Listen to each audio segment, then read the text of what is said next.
Hoje o pastor, hoje não, já tem uns dias, né? Ele me deu esse grande desafio que é falarmos sobre a vida de quem? Davi.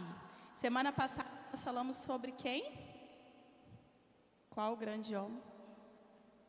José. Amém. E o que foi falado sobre José? Que nós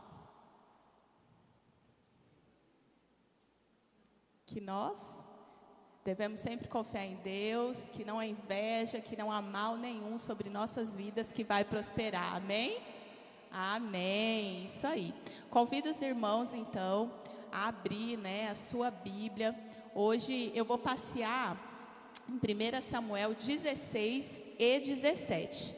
Então, vocês podem deixar já aberto aí a sua Bíblia, o seu celular. 1 Samuel 16, verso 1. E aí eu vou falando os versículos para vocês e a gente vai acompanhando, combinado? Davi é ungido rei. Até quando você terá pena de Saul, se eu o rejeitei como rei de Israel? Encha um chifre de azeite e ponha-se a caminho. Vou enviar você a Jessé, o belemita, porque escolhi um dos filhos dele para ser rei. Samuel respondeu: como posso fazer isso? Saul ficará sabendo e me matará. Então o Senhor disse: leve um novilho e diga: vim para oferecer um sacrifício ao Senhor. Convide Jessé para o sacrifício e eu lhe mostrarei o que você deve fazer e você ungirá para mim aquele que eu indicar. Feche seus olhos. Senhor, nós estamos aqui, Jesus, diante da sua palavra. Nós te louvamos, nós te bendizemos, nós participamos como igreja do Senhor, Pai, da ceia do Senhor, participamos e lembramos mais uma vez do sacrifício que o Senhor fez por nós na cruz. Senhor, como o pastor disse, onde nós estaríamos se não fosse as suas misericórdias sobre a nossa vida, Jesus? Nós estamos aqui, a sua igreja está aqui, estamos diante da tua palavra, precisamos ouvir a tua voz, precisamos, Senhor Jesus, estarmos com os nossos corações e mentes, Pai, preparados para o que o Senhor tem para falar conosco. Senhor, consagro a minha vida a ti, em nome de Jesus. Amém. Nós vamos entender um pouquinho sobre o contexto histórico que Israel está passando. Israel, ele sai do período de juízes e passa para uma monarquia. Saul foi o primeiro rei de Israel. Israel clamou, pediu a Deus que eles queriam também um rei como as outras nações. O Senhor ouviu o pedido de Israel e consagrou Saul. Só que Saul não foi um bom rei. Não foi um rei que agradou o coração de Deus. E logo depois, Deus vai novamente, que é aqui esse contexto que nós estamos, conversar novamente com o profeta Samuel, lá nas montanhas de Ramá. Então Deus chamou Samuel, que foi o mesmo profeta que ungiu Saul, e falou assim: Samuel, até quando você vai ter pena de Saul? Então eu vou falando aqui os versículos, eu vou abrindo várias aspas aqui, e eu vou deixar várias perguntas. Se você quiser anotar as perguntas, guardar no seu coração, para que durante a semana você pense sobre isso, porque a palavra ela não fica aqui, a gente tem que digerir ela durante a semana. Então, Deus fala assim para Samuel: até quando você vai ficar tendo pena de Saul? Até quando eu ou você, nós teremos e insistiremos em situações que Deus já encerrou? Porque aqui no texto diz que o Espírito de Deus não estava mais com Saul. Então, muitas vezes, nós insistimos em situações e em pessoas que Deus já falou: eu rejeitei, eu não quero mais, não vai ser mais dessa forma. Quantas vezes? Então, essa é a minha primeira pergunta de hoje. E o Senhor diz assim: além de eu rejeitar Saul, eu já tenho um novo rei. E esse novo rei, ele vem da onde? Ele não vai vir de sangue, ele não vai vir de uma linhagem de sangue. Eu vou fazer algo diferente. O Senhor falou, eu vou fazer algo diferente. Deus faz algo diferente todos os dias. Ele faz da nossa vida, da minha vida e da sua como Ele quer. Porque Ele é soberano. Inclusive com a sua igreja. O culto era às 17, nós passamos para as 10 horas da manhã. Quem autorizou isso? Deus. Porque a casa é dele, né? A gente não faz nada aqui pela nossa vontade.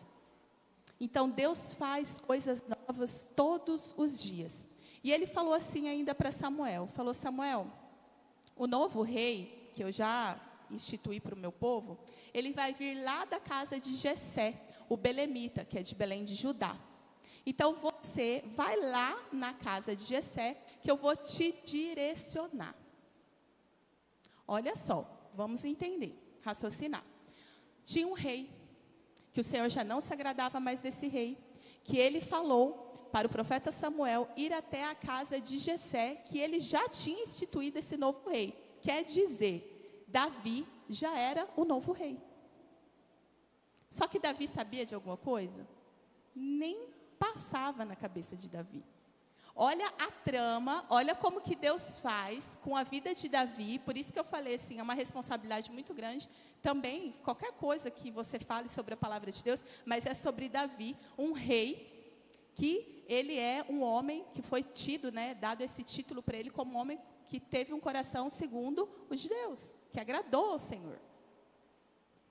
Então, ele está nessa trama elaborada por Deus. E ele não sabe. E aí Samuel diz assim, Senhor, se Saul sonhar, imaginar que eu estou indo para ungir o novo rei, nem lá eu vou chegar, porque ele vai me matar antes que eu chegue até a casa de Jessé, para que eu não unja o rei e isso não aconteça.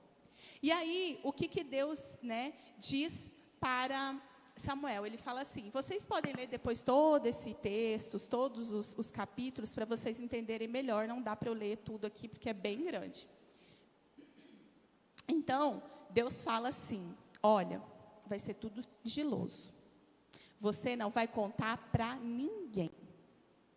Fala, como diz aqui no texto, que você vai oferecer um sacrifício ao Senhor. E aí você vai lá na casa de Jessé e após o sacrifício, você unge o rapaz, o homem que eu mandar você ungir. Então, é tudo escondido. É tudo uma trama perfeita de Deus, que Ele orquestra. Davi não sabe, está tudo acontecendo, Davi está lá, pastoreando as ovelhas, cuidando da vida dele, e Deus está no coração de Deus, que ele vai ser o novo rei. Então, o que eu quero dizer para vocês nessa manhã, e o que o Senhor falou ao meu coração para dizer para mim e para você hoje, que é na intimidade, que é no secreto, que é quando ninguém sabe, que é aquele momento que você está dentro do seu quarto, e você está de olho fechado, o seu cônjuge está dormindo, e você põe a cabeça no travesseiro, e você ora com Deus, e fala com Ele, e ninguém está vendo. É aquela hora que você acorda de madrugada para orar, e está todo mundo dormindo. É aquela hora que todo mundo sai de casa, e você fala agora, ai Jesus, agora eu estou sozinha, só eu e o Senhor. É nessa hora. É nessa hora que você está com o seu carro dirigindo, indo para o seu trabalho, e você coloca uma música, e você começa a louvar a Deus, e você começa a lembrar do que Deus faz na sua vida, o que Ele fez, o que Ele vai fazer. É nessa hora que você chora, é na hora que você está sozinho, é na hora que você está enfrentando um grande desafio, é na hora que você está enfrentando uma grande dor.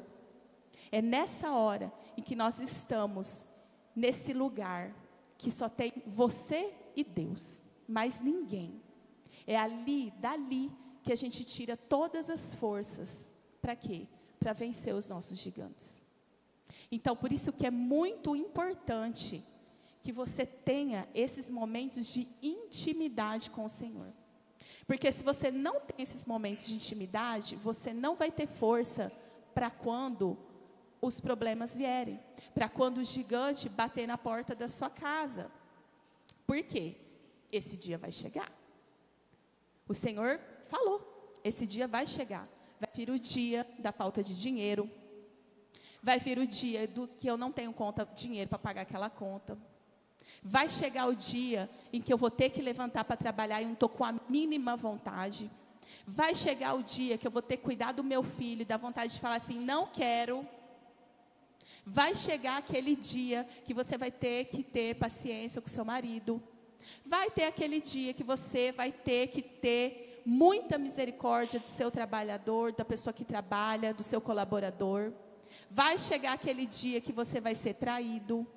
Vai chegar aquele dia que você está contando com aquela pessoa. Não, fulano vai vir e ela não vai vir. E aí, com quem que a gente conta nessa hora? Com Deus. Com Deus. Então, as coisas para Davi, como vocês depois podem ler, são sempre muito assim, escondidinhas. Quando o profeta chega, nem na casa dele ele está. E quando o profeta chega, o pai esquece dele. Os pais e os irmãos deixam ele de lado. Ninguém está lembrando dele. Ninguém está lembrando. Quando o profeta chega e fala, traz o mais velho. Esse não. E o profeta mais fala assim, Jessé, você só tem esses filhos? Aí ele fala assim, não, tem um que está lá, cuidando de ovelhas. Aí o profeta fala assim, manda chamar ele lá. E quando ele chega, o Senhor fala, é esse. É esse. Quantas vezes, meus irmãos, Deus vê o potencial na gente. Deus vê o potencial em você. Deus vê o potencial em você. Deus vê o potencial em você. E a gente não vê esse potencial na gente. A gente vê sabota às vezes. Ou tem essa situação e tem uma outra situação. Que eles sabem sim do potencial que Davi tem, porque depois no texto, mais no verso 16 lá, 17 no capítulo, vocês podem ler que os irmãos dele chamaram ele de presunçoso. Eu vou resumir, tipo assim, você se acha, né? Então, por que eles achavam isso de Davi? Porque algum posicionamento diferente ele tinha. Então é tipo assim, vamos deixar ele lá, porque potencial ele tem, mas se a gente dá espaço para ele, ele vai virar uma potência. E se eu virar uma potência, ele vai me engolir. Quantas vezes, meus irmãos, as pessoas não querem que a sua família vá bem, que a sua empresa prospere, que o seu trabalho... Quantas vezes que você não se forme, que você sempre fique na mesma, nessa vidinha, sendo que Deus tem uma vida abundante, perfeita, maravilhosa, abençoada para mim e para você. E ficam tentando nos sufocar. Só que com a história de Davi, a gente vai ver que o que Deus faz, homem nenhum pode apagar. E no momento certo, ele vai honrar a sua vida. Hein? Por quê? Porque quando a gente fala de Davi, a gente fala assim, lembra dele, a primeira coisa que a gente pensa é dele enfrentando o gigante. Mas antes dele enfrentar o gigante, o Senhor já teve uma preparação na vida dele. Entendeu? Ele já veio do secreto. A história dele não começa com grandes vitórias. Começa ali, no anonimato. E você precisa sobreviver a esses descasos das pessoas. Porque senão você vai ter muitos problemas para o quê? Para prosseguir. Entendeu? Então você vai ter que ir. A pessoa está te puxando. Você está sabendo que eles não estão querendo, mas você vai ter que seguir, você vai ter que continuar. Porque se Deus falou que estaria conosco até a consumação dos séculos, de quem mais que a gente precisa para ganhar as nossas batalhas? De mais ninguém. E Davi está vivendo isso. E lá no verso 13, vamos lá para o 13. Ainda no capítulo 16, no verso 13, diz assim, Samuel pegou o chifre do azeite e ungiu Davi no meio de seus irmãos. E daquele dia em diante, o Espírito do Senhor se apossou de Davi. Então Samuel se levantou e foi para Ramá. O Espírito do Senhor, logo após que ele foi ungido, estava com ele, certo? Se apossou dele. E aí, logo depois que o Espírito de Deus se apossou sobre a vida de Davi, o que aconteceu na vida de Davi? Nada. Repitam comigo, nada. Nada. Ele voltou a apacentar as ovelhas, que nem eram dele, era do pai dele. Aí ele poderia ter pensado assim, né? Vamos confabular aqui. O outro, Samuel veio, ungiu, ele já tomou posse do cargo dele, já foi rei, e eu vou voltar a apacentar ovelhas? E ele foi, tranquilamente, apacentar as ovelhas do pai. Então, seria muito legal se todas as nossas expectativas, tudo que nós quiséssemos, fosse já feito na hora que a gente quisesse. Por exemplo, o Senhor diz, eu vou te abençoar, vamos supor. Eu vou te abençoar, vou abençoar a sua família, eu vou te dar um carro novo, eu vou te dar um emprego novo. Aí você sai da igreja e você fala, amanhã acontece. Aí passa uma semana, passa duas, passa um mês, passa 6 meses, vira uma briga dentro de casa. Aí você fala, Deus, o Senhor não falou que ia me abençoar? Então, nós temos também que cuidar com as nossas expectativas, colocar o nosso coração no lugar certo e olhar para a pessoa certa, que é Deus. Amém? No verso 18 ainda, nós lemos o 13, vamos para o 18. Eu vou passear um pouquinho aqui na vida de Davi. No verso 18 diz assim, um dos moços disse, conheço um filho de Jessé, o belemita, que sabe tocar harpa, ele é forte e valente. Homem de guerra, fala com sensatez e tem boa aparência, e o Senhor Deus está com ele. Olha as qualidades de Davi. E eu acho engraçado que no verso 16 e no 17 fala que ele era de boa aparência. Ou seja, Davi, além de tudo isso, ele ainda era de boa aparência, bonitão ainda. Agora você pensa, o problema é que ele não era para os irmãos dele. E aí, esse homem, eu vou explicar por que ele está falando de Davi, ele toca em pontos bem importantes, né? Que ele é valente, que ele é de guerra e que ele fala com sensatez. O Diana sabe, a palavra que eu mais amo no dicionário, na língua portuguesa, é sensatez. Eu amo essa palavra. Eu acho lindíssima essa palavra. E que coisa linda, né? Quando a gente encontra um homem ou uma mulher que fala com sensatez. Porque assim, a gente associa homem de guerra, homem valente, aquela pessoa que é explosiva, que fala, que é descontrolada. Não. O maior valente é aquele que domina a si mesmo. Você se domina? Você consegue não comer? Você consegue fazer um jejum? Você consegue ficar caladinho na hora que é para falar? Você age com sensatez? Você tem a palavra certa na hora certa, como dizem Provérbios? Então, se nós quisermos sermos valentes, nós precisamos nos posicionar e sermos muito sensatos, porque a sensatez vem de Deus. Amém?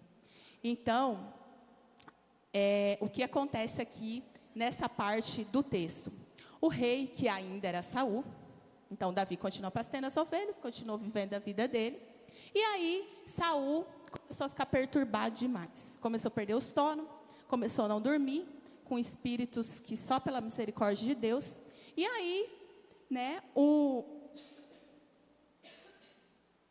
dos homens falou para Saul assim, falou, eu conheço um homem ali, um cara, que ele é isso. Gente, que alguém falar isso da gente. É valente, é bonito, é uma mulher sensata, um homem sensato. E ainda, além de tudo, ele toca violão. E ainda toca harpa. Ele é músico, olha. Então, chama esse homem aqui. Aí Davi, depois de ungido, foi o quê? Tocar para o rei dormir. Gente, se você olhar pelo lado humano, é até meio degradante, né? Porque você foi chamado lá no palácio, você já sabe, ele sabe que ele vai ser rei, e ele está lá tocando para o outro rei dormir, porque na palavra diz que quando ele toca, o espírito ruim que estava em Saul sai e ele consegue dormir. Olha só, olha a humildade desse homem, olha como a gente tem que aprender aqui com Saul. Então, muitas das vezes, a nossa vitória, eu vou repetir isso didaticamente, não começa lá no campo de batalha, na guerra, onde está todo mundo olhando para você. Começa quando você está quietinho, se submetendo a Deus todos os dias, fazendo seu devocional, acordando de madrugada para orar, orando pelo seu filho, pela sua família, vindo na igreja, vindo no sábado de manhã fazer a sua oração, vindo na quinta-feira quando você não está trabalhando, vindo no culto de domingo, dia após dia, ali. É aí que começa a sua vitória.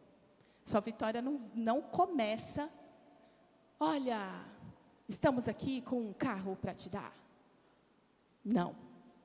E muito cuidado com... eu estava falando com alguém, não lembro mais essa semana, acho que foi até com uma das minhas pacientes,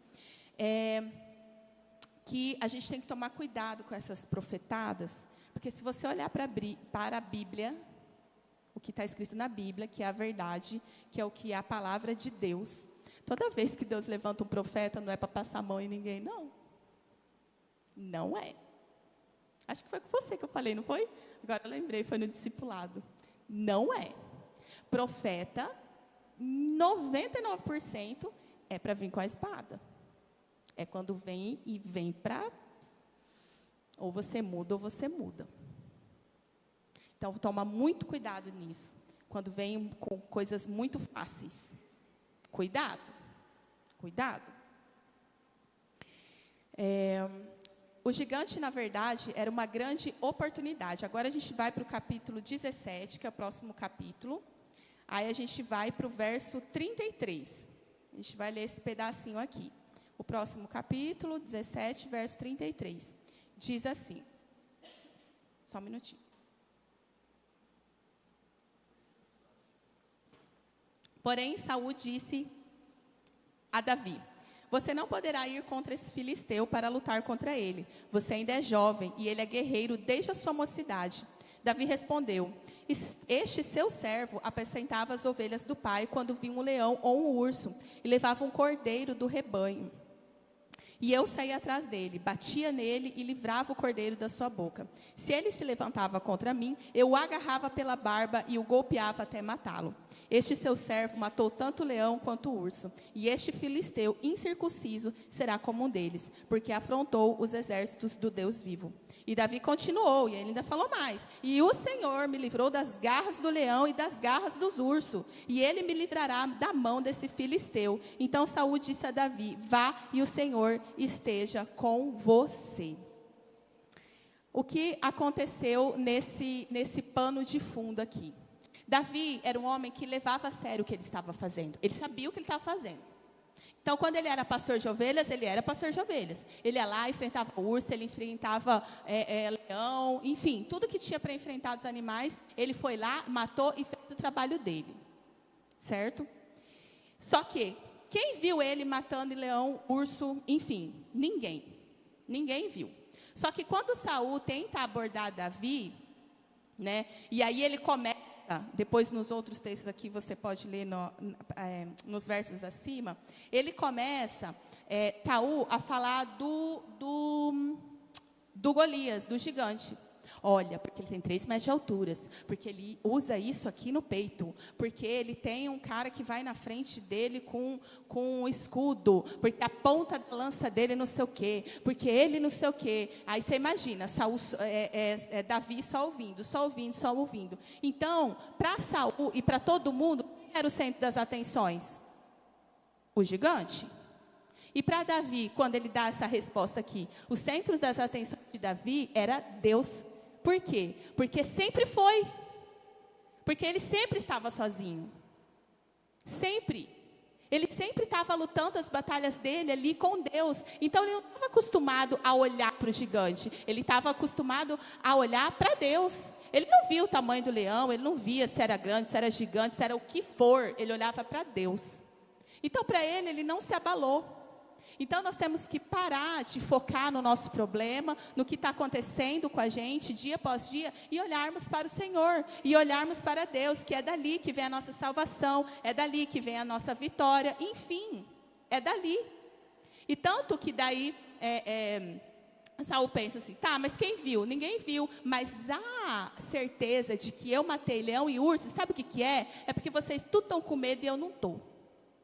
Aí no verso aqui, no 24, fala assim: todos os israelitas, vendo aquele homem, fugiam dele com muito medo e diziam uns aos outros: vocês viram aquele homem? Ele veio para afrontar Israel, e o rei dará muitas riquezas para quem matar aquele homem. Também lhe dará a filha em casamento, e a casa de seu pai isentará de impostos. Ou seja, todo mundo estava com medo. Todo mundo estava com medo. Só que é o que a gente vive no anonimato.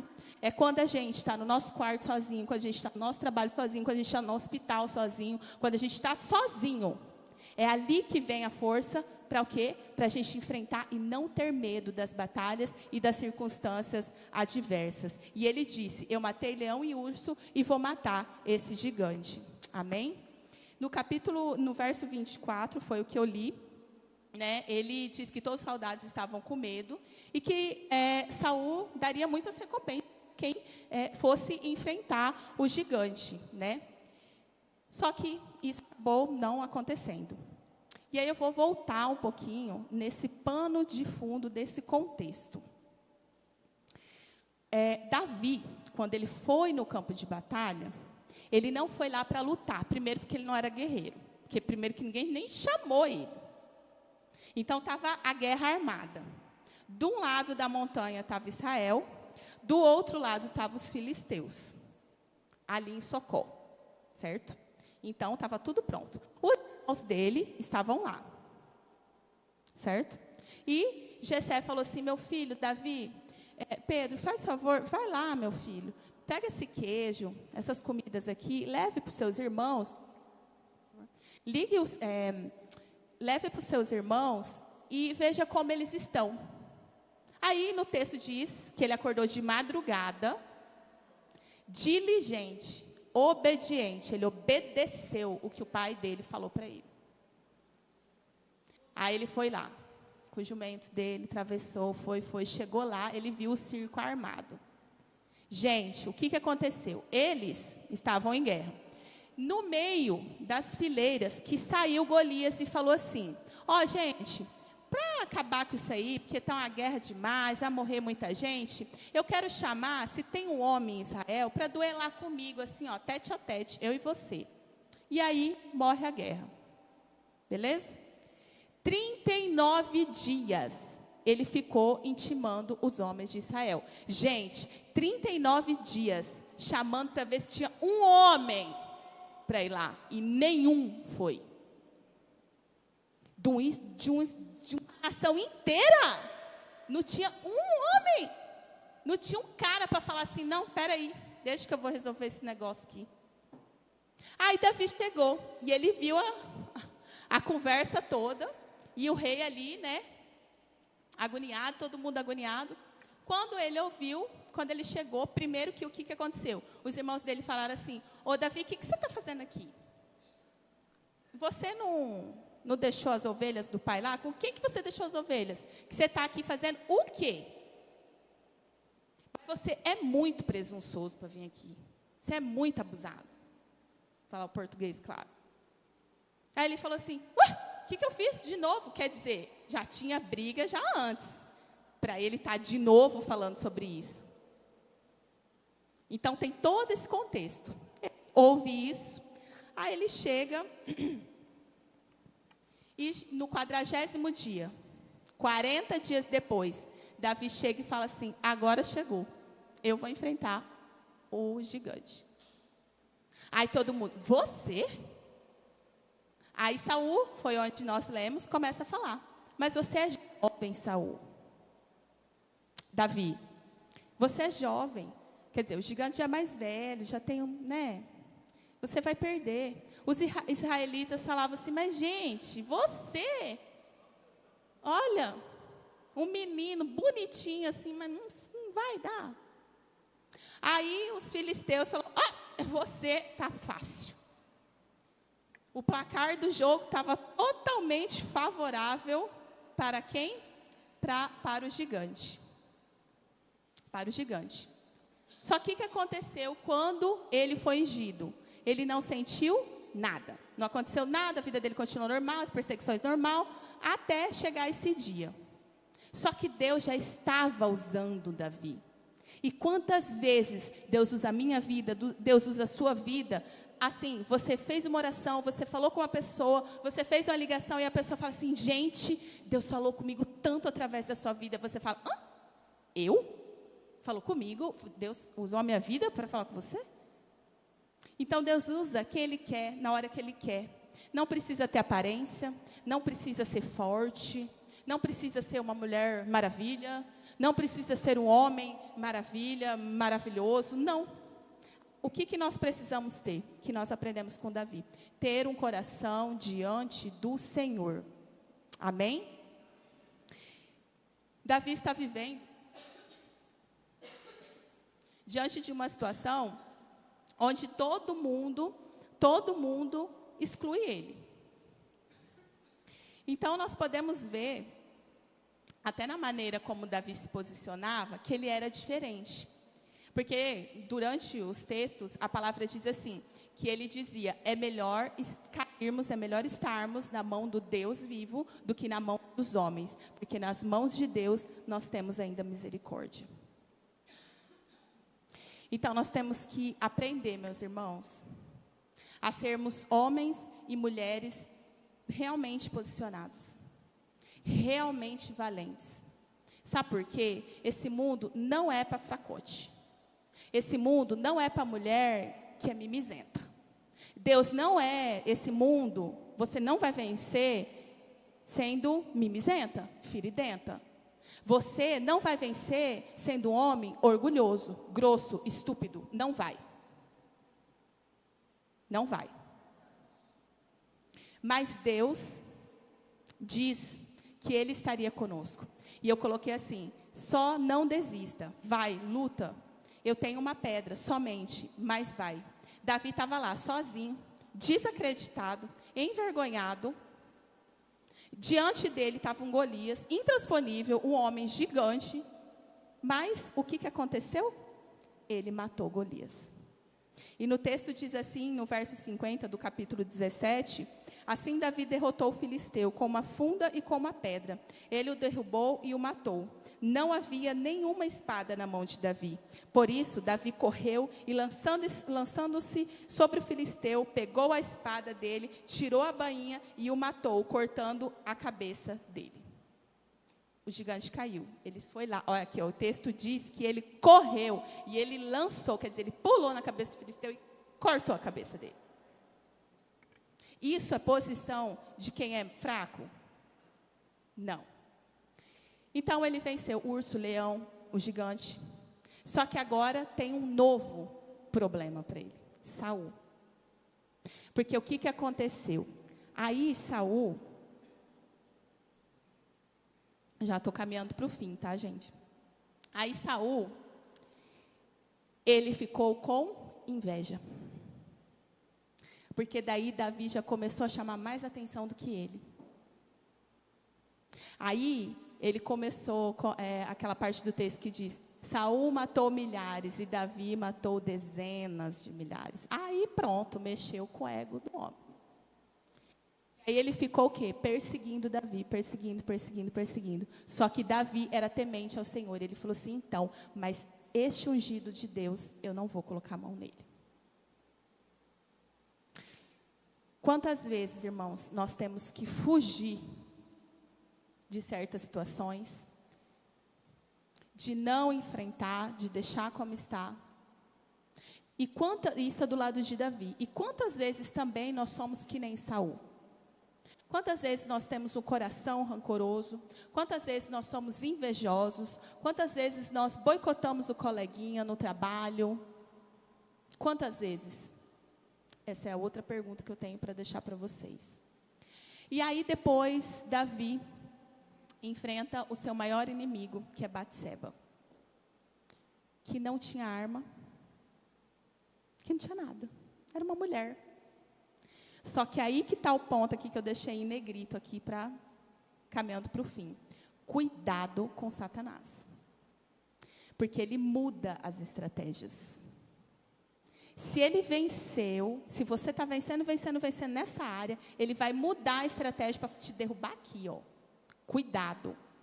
Por isso que a gente sempre tem que estar em oração, e com o Senhor. Então, Davi, ele enfrentou muitas coisas, irmãos. Não dá, senão a gente ia ficar aqui até final da tarde falando sobre Davi. Mas Davi caiu ali com Batseba. E depois, ele foi perseguido por um filho, Absalão. O outro filho dele era só por Deus, que era Adonias. Aí o seu sobrinho Joabe, que era só a misericórdia do Senhor. E ainda o seu filho estuprou a sua irmã. Olha o que esse homem enfrentou. Um caos. Só que o que eu quero focar hoje, geralmente quando se fala sobre Davi, é sobre o coração de Davi. Mas Deus não falou isso para mim. Deus falou assim que Davi, o que é para a gente aprender hoje nessa manhã, que ele recebeu um dos títulos mais nobres, até é o nome do grupo de homens aqui, que foi valente. Ele foi valente. Falar igual nordestino, ele foi macho cabra da peste. Ele não arregou. Ele não foi fracote. Será que nós estamos sendo como diante do Senhor? Quantas vezes nós vamos passar a vida? Nós nascemos sozinhos, nós vamos morrer sozinhos. Se a gente não aprender a lidar com a nossa própria solidão, vai ser muito difícil. A nossa caminhada vai ser muito dura, muito pesada. Nós precisamos de amigos, nós precisamos dos relacionamentos. Só que nós precisamos de algo acima de todas as coisas, que é de Deus. Então, o que nós aprendemos com Davi? As aplicações, né? Intimidade com Deus. Se você está tendo dificuldade em ter intimidade com o Senhor, Eli, eu não aguento dobrar meu joelho, fica sentada no sofá. Não precisa às vezes dizer nada. Só separa um tempo para o Senhor. Ontem a gente estava conversando, né, Mônica? Não tem como, gente, você dar desculpa de que você não tem tempo para o Criador do dono do tempo. É vergonhoso você falar isso. Ele ri. Eu vou falar, você não tem tempo? Nas suas 24 horas, é sério mesmo que você não tem 5, 10 minutos para tirar para Deus? Como assim? Como o pastor falou, você engana seu marido, sua mulher, você engana o pastor, você engana a mim, você engana todo mundo. Mas Deus a gente não engana. Segundo ponto, sejamos valentes, posicionados. Sejamos homens e mulheres que são realmente valentes. E o que é ser valente, gente? É não arregar. É não chegar no meio dos problemas e começar a chorar e surtar. E meu Deus do céu, e meu Deus do céu. É onde está Deus? Está no céu, porque você não está, você não busca Ele. Você não tem intimidade com Ele, você não fala com Ele. Aí a hora que o problema veio, você surta. É claro que você vai surtar. Mas se você tem intimidade com Deus, se você está buscando a sua face, se você ora para o Senhor, se você adora Ele, se você vê o céu, se você vê o mar, se você vê o que Ele te dá, o sapato que você está usando, a cadeira que você está sentando, a comida que você come, o ar que você respira, você começa a ser grato a Deus, e você começa a se encher do Espírito Santo de Deus, e fala, Deus, eu não preciso de mais nada, eu não preciso de mais nada, eu preciso do Senhor, eu preciso olhar para Ti, me transforma, Jesus, me ajuda a olhar para Ti. Aí você começa a ser cheio, e você não tem nada, e você não fica com medo, e você é o Espírito de Deus, se aposta de você como se apossou de Davi, e você enfrenta tudo que você tem para enfrentar. E você não enfrenta com grosseria, você não enfrenta pisando as pessoas, você não enfrenta sendo uma mulher chata, um homem chato. Não, não é isso. Você enfrenta com sensatez, você enfrenta com dignidade, você vai ter uma palavra para a pessoa, você vai falar com a pessoa e ela vai ser transformada, porque o que sai da sua boca é o que está no coração de Deus, e você é apenas um canal que vai falar com essa pessoa, porque nós estamos aqui para evangelizar, nós estamos aqui para discipular. Jesus está voltando.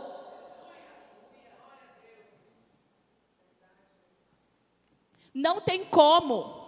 Não tem como mais a gente dormir e acordar, vir domingo a domingo na igreja e achar que a nossa vida é só isso. E achar que é só isso. Não, eu vou sentar aqui e está tudo certo. Não está tudo certo. Não está. Para de mexer um pouco no Instagram. Dorme menos. Come menos. Para de jogar tanto joguinho. Para de ficar conversando fiado na internet, ouvindo coisas ilícitas na televisão. O pastor falou, é verdade, já começou a perseguição no Brasil, não se iluda, e vai piorar. Tem empresas que fazem culto, que já estão, cortando o Ministério do Trabalho, não pode mais fazer culto dentro da sua empresa, que é sua empresa. Como assim? Como assim? Se você tem filho, se você tem filha, pior ainda para você, porque Deus vai te cobrar mais. É filho, filha, neta. Que exemplo que você está dando? É lindo ouvirmos falar sobre Davi. Nossa, Davi era valente, Davi era isso, Davi era aquilo, só que Davi era humilde. Davi fazia o que tinha que ser feito na hora que tinha que ser feito, com diligência, obediente ao Senhor, obediente ao seu pai, obediente à sua mãe. É nisso que a gente tem que se focar. É nisso. É na transformação. É na transformação. Não tem como. Se você vem na igreja, se você busca Deus e não está sendo transformado, você está criando um Deus para você. Porque o Deus que eu conheço, Ele transforma vidas. E se Ele não está transformando a sua, é porque você não está deixando. Então que nós possamos pegar essa palavra e dizer hoje, eu vou sair daqui, mas eu não vou mais ser aquela mulher, nem aquele homem fracote, que não ajuda as pessoas, que não ora pelo seu irmão, que não participa em nada da igreja. Eu vou ser transformado, Senhor, eu vou fazer um compromisso contigo. E outra, você não está sozinha. Você não está só. Nós não estamos sozinhas. O Senhor está conosco quando a gente acorda, quando a gente dorme. Quando a gente está dormindo, Ele vela o nosso sono. Enquanto Ele está dormindo, na sua palavra diz que Ele dá aos seus filhos enquanto eles dormem. Enquanto você dorme, Deus está suprindo o seu dinheiro lá no banco. Deus está transformando 10 reais que você tem em 100. Sabe como que Ele transforma? Quando você sai para sua casa dia após dia do seu trabalho e você não bate carro. Sabe como que Ele transforma? Quando você come na sua comida e não falta dentro da sua casa. Sabe como que Deus transforma? Que seu filho pode até ficar doente, mas não está internado numa UTI de um hospital. Porque daí, meu irmão, não tem dinheiro que faça sair dali. É nisso que a gente tem que pensar. Amém? E que Deus está conosco. Pega isso aí, hoje para você. Vai para sua casa, hoje aqui está todo mundo. Acabou o culto, vai acabar, em menos de 10 minutos o culto vai acabar. E aí você vai voltar para sua rotina de novo. E aí vai batendo um papo com Deus. Vai conversando, falando com Ele sobre a sua vida. Não que Ele não saiba, mas para você lembrar, para você mesmo, de onde Deus tirou, quem é você, o que Ele quer fazer com você, o propósito que Ele tem para você e o posicionamento que você precisa ter como homem. Isso. E fala, Senhor, eu não estou sozinha, está difícil, mas eu vou vencer. Me transforma, me regenera e eu te darei glórias. E um dia, meus irmãos, todos nós nos encontraremos juntos no céu, adorando e cantando Santo, Santo, Santo, eternamente. Amém?